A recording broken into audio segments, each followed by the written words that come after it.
8 и 9 апреля в Якутске состоится премьера оперы Александра Бородина «Князь Игорь». Напомним, в декабре прошлого года постановка в исполнении солистов Государственного театра оперы и балета с успехом прошла в Китае в рамках Дней культуры Якутии в Пекине.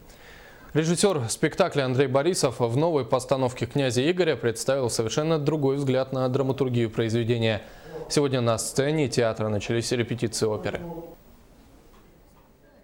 У нас опять начинается работа по адаптации нашего спектакля «Князь Игорь», оперного спектакля для сцены нашего театра. Потому что спектакль состоялся в Пекине, в городе Пекине, там сцена в 2 раза больше было, пространство больше. А в искусстве пространство имеет огромное значение.